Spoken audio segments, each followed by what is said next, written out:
যতক্ষণ পর্যন্ত সচিবালয় আওয়ামী দূষণমুক্ত না হবে ততক্ষণ পর্যন্ত জুলাই ঐক্যের লাল জুলাইয়ের সৈনিকেরা এখানে অবস্থান করবে। আমরা আইন উপদেষ্টাকে হুঁশিয়ারি করে বলে দিচ্ছি, এই সচিবালয়ে বসেই শেখ হাসিনা বাংলাদেশকে সকালে একবার বিক্রি করত, বিকালে একবার বিক্রি করত।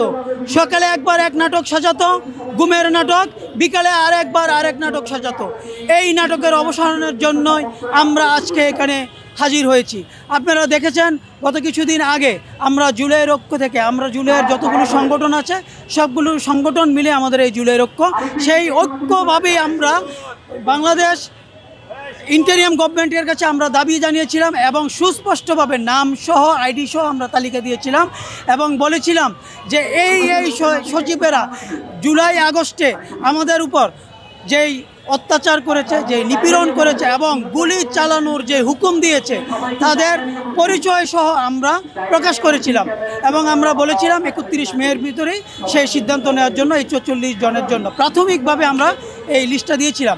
কিন্তু আমরা দেখেছি ইন্টারিয়াম গভর্নমেন্ট সেটাকে তেমন কোনো গুরুত্ব দেয় নাই। কিন্তু আপনারা দেখে থাকবেন, আমরা গত কিছুদিন আগেও দেখেছি যে ওবায়দুল কাদের তার যে কল ফাঁস করেছে, সে সরাসরি বলতেছে যে নির্বাচনটা হইতে দেন না। এই যে বিষয়গুলো, তাদের শক্তিটা কোন জায়গায়? কারণ এইখানে তাদের এখনও সেই শক্তি রয়ে গিয়েছে। তাহলে সেই শক্তিটা কোথায়? সেই শক্তিটা হচ্ছে এই সচিবালয় এবং এই সচিবালয়ের মাধ্যমে তাদের কিন্তু একটা বড় রকমের বলয় আছে। তাদের আত্মীয় স্বজন থাকে, তাদের পলিটিক্যাল লোক থাকে, তাদের ব্যবসায়িক সিন্ডিকেট থাকে, সব কিছুই এই সচিবদের মাধ্যমে হাসিনা নিয়ন্ত্রণ করত।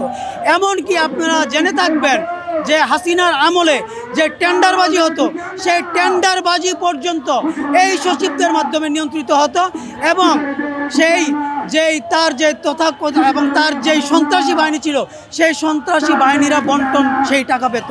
তাইলে আজকে আপনার অধিকার অনেক আগেই এই সচিবদের কারণে হারিয়ে গিয়েছে।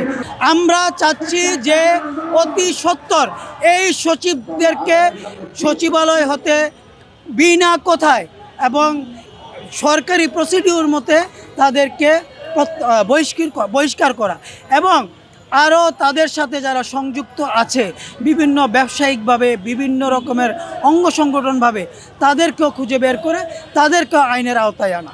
যেহেতু অল্প সময়ের জন্য এই সরকারটা যদিও 9 মাস হয়েছে, কিন্তু এত সব সমস্যা নিয়ে হয়তো সে এই ধীরে করার চেষ্টা করেছে। কিন্তু আমাদের এই বিষয়টা যে দ্রুত করার জন্য দরকার, এটাই যে আমাদের একমাত্র এখন মগজের যেই মগজ নষ্ট হয়ে গেলে যেমন একটি বডি চলতে পারে না, তেমনি এই সচিবালয় নষ্ট হয়ে গেছে, রাষ্ট্র চলতে পারবে না। তো আমরা সেটা গুরুত্ব দিয়েছি, তারা কেন দেয় নাই সেটা তারা জানে। তো আমরা তাদেরকে বলবো যে তারা বিষয়টাকে খুবই গুরুত্ব দেওয়ার জন্য। আপনারা জানেন যে 5ই আগস্ট পরবর্তী বাংলাদেশে আমরা কখনো প্রত্যাশা করি না ফ্যাসিস্টরা সচিবালয়ে বসে থাকবে, কিন্তু আমরা দেখছি আওয়ামী মদতপুষ্ট, ভারতীয় মদতপুষ্ট কিছু সচিব এখনও সচিবালয়ে বসে সরকারকে ফাংশন করতে ব্যর্থ করছে। সেজন্য জুলাই ঐক্যের কেন্দ্র ঘোষিত কর্মসূচির অংশ হিসাবে আজকে আমরা দূষণমুক্ত সচিবালয় করার উদ্দেশ্যে সচিবালয়ের সামনে অবস্থান নিয়েছি। ছাত্র জনতার পক্ষ থেকে জুলাই ঐক্যের কেন্দ্র ঘোষিত কর্মসূচির মুখপাত্র সম্মানিত মুসাদ্দেক ভাইয়ের নেতৃত্বে 5 জনের প্রতিনিধি দল ইতিমধ্যে সচিবালয়ে গিয়েছে।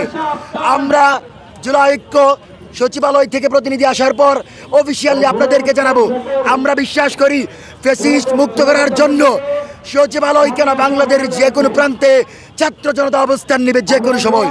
সেজন্য যতক্ষণ পর্যন্ত সচিবালয় আওয়ামী দূষণমুক্ত না হবে ততক্ষণ পর্যন্ত জুলাই ঐক্যের লাল জুলাইয়ের সৈনিকেরা এখানে অবস্থান করবে। আমরা আওয়ামী এবং ভারতীয় মদতপুষ্ট সচিবালয়ে দেখতে চাই না। সুতরাং আপনাদেরকে অবগত করছি, অতি দ্রুত আপনারা আমাদের পরবর্তী কর্মসূচি জানতে পারবেন। আপনারা জানেন যে আমরা সচিবালয় সহ অর্থাৎ সরকারের একটা অংশকে 10 দিন সময় বেঁধে দিয়েছিলাম এবং বলেছিলাম 31 মের পরবর্তী আমরা কর্মসূচিতে যাব।